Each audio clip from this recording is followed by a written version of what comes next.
Hello दोस्तों, कैसे आप सब? बिल्कुल मस्त होंगे। तो देखो, आज एसएससी जीडी का पहला एग्ज़ाम था, पहली शिफ्ट थी। तो ऑलमोस्ट हम पेपर के बारे में बात करने वाले हैं यहाँ पर कि जो फर्स्ट शिफ्ट का जो पेपर था वो कैसा आया था, किस लेवल से आया था और वहाँ पर क्वेश्चन कहाँ कहाँ से पूछे गए थे। यहाँ पर हमने पूरा पूरा रिव्यू लिया है बाकायदा सेंटर के ऊपर जा के, और उसके बाद हम ये वीडियो बना रहे हैं। यूट्यूब का भी हमने इस्तेमाल किया इस वीडियो बनाने में, क्योंकि बहुत सारे कैंडिडेट होते हैं हमारी तरह ही जो यूट्यूब पर रिव्यू लेते हैं हर पेपर का। तो हम ओवरऑल हम इस वीडियो में जो 4-5 मिनट का होने वाला है, यहाँ पर हम बताने वाले हैं कि सब्जेक्ट किस टाइप के थे, किस लेवल के थे, क्वेश्चन कहाँ से बने थे, करंट अफेयर कहाँ से बना था। इसके अलावा हम इस वीडियो में बात करने वाले हैं कुछ क्वेश्चनों के बारे में भी जो हमारे प्यारे साथियों को याद थे। ठीक है, तो बिल्कुल आप एसएससी जीडी की जितनी भी शिफ्ट होंगी बिल्कुल लास्ट तक, तो हम बिल्कुल इसी तरीके से हर शिफ्ट का बिल्कुल फुल डिटेल से एनालिसिस लेके आएंगे तुरंत पेपर होते ही। तो प्लीज़ आप एक बार चैनल को ज़रूर सब्सक्राइब कर दें, क्योंकि ये रिव्यू हमें बहुत इम्पोर्टेंट है जानना, क्योंकि इससे हमें पता चलता है कि पेपर कहाँ से आ रहा है, हमें बिल्कुल अब क्या पढ़ के जाना चाहिए। क्योंकि देखो, पेपर से जस्ट पहले पढ़ा हुआ भी बहुत काम आता है। ठीक है, पेपर से 5 साल पहले का पढ़ा हुआ काम नहीं आता, लेकिन पेपर से एक दिन पहले का पढ़ा हुआ 100% काम आता है। ठीक है, तो जो अब टाइम है उसमें हम कुछ ऐसा पढ़ जाएं जो पेपर के लिए इम्पोर्टेंट हो, जिसकी वजह से हमारा सिलेक्शन हो जाए। ठीक है, तो हम हर एक शिफ्ट का यहाँ पर रिव्यू लेके आएंगे। तो प्लीज़ एक बार चैनल को जरूर सब्सक्राइब कर लें, वीडियो को लाइक कर दें और आपके जितने भी दोस्त हैं उन सभी के साथ शेयर कर दें। ठीक है, तो यहाँ पर हम बात करते हैं सबसे पहले करंट अफेयर की। देखो, करंट अफेयर का मामला कुछ ऐसा था 2020 से। सबसे पहले हम बात करते हैं 2021 का। देखो, ऑलमोस्ट सभी एग्जाम्स में क्या होता है, पीछे की 6 महीने का करंट अफेयर पूछता है, लेकिन यहाँ पर कुछ भी नहीं हुआ ऐसा।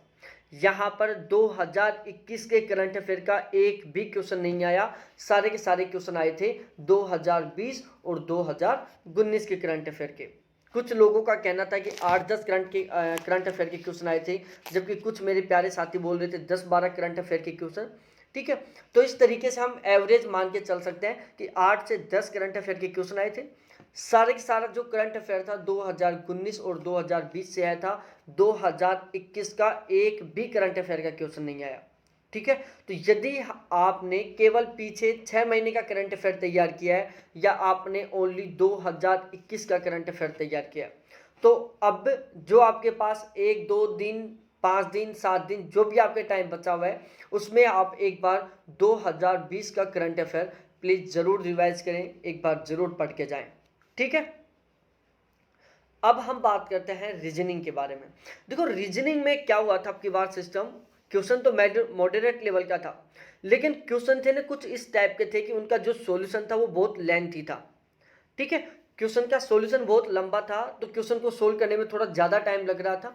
ठीक है, और रीजनिंग एक ऐसा सब्जेक्ट होता है जो टाइम बचाने का भी काम करता है और अच्छे स्कोर का भी काम करता है। ठीक है, तो यहाँ पर रीजनिंग डिफिकल्ट नहीं थी, रीजनिंग के क्वेश्चन डिफिकल्ट नहीं थे, लेकिन क्वेश्चन लंबे थे। क्वेश्चन का जो सॉल्यूशन था वो थोड़ा लंबा था, लंबा सॉल्यूशन के बाद में आंसर आ रहा था, तो इससे थोड़ा सा ज़्यादा टाइम लग रहा था। बाकी क्वेश्चन डिफिकल्ट नहीं थे। जिन्होंने थोड़ा सा सीरियस होकर तैयारी किया वो बहुत अच्छा स्कोर करके आए रीजनिंग में भी। ठीक है, तो क्वेश्चन थोड़े लंबे थे रीजनिंग के। इसके अलावा यदि हम हिंदी में बात करें तो हिंदी एक मॉडरेट लेवल का था, एक एवरेज लेवल का था। जिसने नॉर्मली तरीके से भी रीजनिंग हिंदी पढ़ा है उसका समथिंग सही हो जाएगा। मैथ मॉडरेट लेवल का था। ठीक है, मॉडरेट लेवल का था। देखो, यहाँ पर कुछ कैंडिडेट बोल रहे थे कि पेपर अब की बार जो क्वेश्चन लेवल था वो तो बिल्कुल पिछली बार जैसा ही था। जो पिछली एसएससी जीडी की एग्जाम हुआ था बिल्कुल उसी ही टाइप का पेपर लेवल था, क्वेश्चन भी बिल्कुल उसी तरीके का था। लेकिन जो क्वेश्चन के ऑप्शन थे ना, उनको अब की बार क्या कर दिया, थोड़ा सा डिफिकल्ट कर दिया।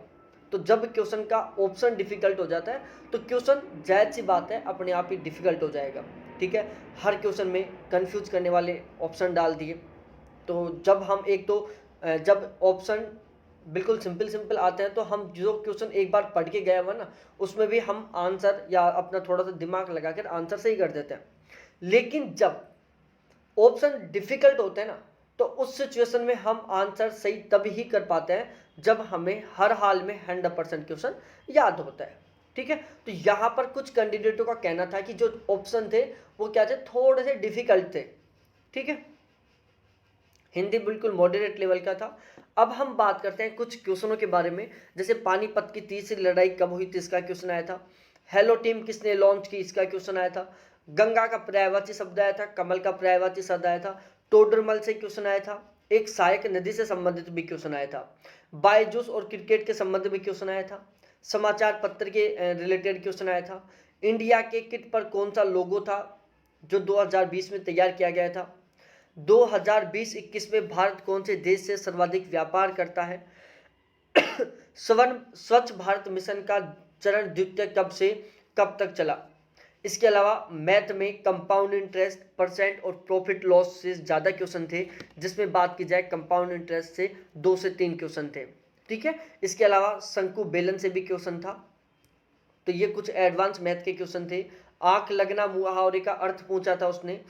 इसके अलावा देखो जो पैसेज था ना, वो पिछली बार पैसेज कैसे था, रिक्त स्थान छोड़ दिया था उसने। जैसे मैं समझाता हूँ कैसे, जैसे यहाँ पर लिख दिया, फिर रिक्त स्थान छोड़ दिया, फिर यहाँ लिख दिया, फिर यहाँ लिख दिया, फिर रिक्त स्थान छोड़ दिया, इस टाइप से था। तो पिछली बार हमें रिक्त स्थान कंप्लीट करने थे, लेकिन अब की बार इन्होंने क्या किया, अब की बार पैसेज कैसे दिया है, पहले पूरा पैसेज लिख दिया, 10, 15, 20, 5 जो जितनी भी लाइन का था वो पहले पूरा पैसेज लिख दिया। उसके बाद वहाँ से उन्होंने क्वेश्चन पुटअप किया है। ठीक है, तो जब एक तो पिछले टाइप का जब पैसेज आया था, पिछले टाइप वाला जिसमें रिक्त स्थान ब्लैंक करने थे, हमें जो खाली स्थान है उनकी पूर्ति करनी थी, तो ये थोड़ा सा ईजी हो जाता है। क्या, थोड़ा सा ईजी हो जाता है। हम जो 4 ऑप्शन है उसको लाइन में सेट करके पढ़ के सही कर सकते हैं। लेकिन जो इस टाइप का पैसेज आता है, जो अब की बार आया कि पूरा पैसेज एक साथ दे दिया, फिर उसके बाद क्वेश्चन दे दिए, कोई रिक्त स्थान नहीं दिया, तो यहाँ पर पैसेज को सोल्व करना थोड़ा सा डिफिकल्ट हो जाता है। बहुत ज़्यादा नहीं होता, थोड़ा सा डिफिकल्ट हो जाता है। ठीक है, तो इस तरीके से थोड़ा सा पेपर पैटर्न में भी बदलाव था कि पैसेज में। और 2019 तक संविधान में कुल कितने संशोधन हो चुके थे, ये एक पॉलिटिकल साइंस का क्वेश्चन आया था। सहकारी समिति का संबंध किस अनुच्छेद से, ये एक पॉलिटिकल साइंस से क्वेश्चन आया था। ध्यान रखना, पॉलिटिकल साइंस में एक और आया था आर्टिकल से रिलेटेड क्वेश्चन। ठीक है, और नेगेटिव मार्किंग है, ये आपको पता है 1/4 नेगेटिव मार्किंग है। और ओवरऑल हम यदि बात करें तो ओवरऑल ज़्यादातर कैंडिडेटों ने यहाँ पर 75 से लेकर 83 के बीच में क्वेश्चन अटैम्प्ट किए, ज़्यादातर लोगों ने। जो कुछ लोग थे जो इससे कम क्वेश्चन अटैम्प्ट कर रहे थे, तो वो आपको भी पता है, क्योंकि इससे जो कम क्वेश्चन अटैम्प्ट कर रहे हैं, क्योंकि देखो हर ऐसे तो हो नहीं सकता कि किसी ने 74 क्वेश्चन किया और वो 74 के 74 सही है। ये तो बिल्कुल एक इम्पॉसिबल सी बात है। कुछ लोगों को छोड़ दो, बाकी इम्पॉसिबल है। बाकी ज़्यादातर लोगों ने क्वेश्चन किया 75 से 83 के बीच में, जिनके 2, 4, 5 क्वेश्चन गलत हो जाएंगे। तो इस तरीके से कट ऑफ जाने का अनुमान है इस पेपर के अकॉर्डिंग देखी जाए। यदि हम इस शिफ्ट को लेकर बात करें तो जो कट ऑफ है वो 70% प्लस जा सकती है। ठीक है, तो ये था सारा पेपर का एनालिसिस। कैसा लगा कमेंट करके बताना। इसके अलावा यदि आपको और भी कुछ क्वेश्चन याद है तो प्लीज़ कमेंट सेशन में कमेंट करके ज़रूर बताना।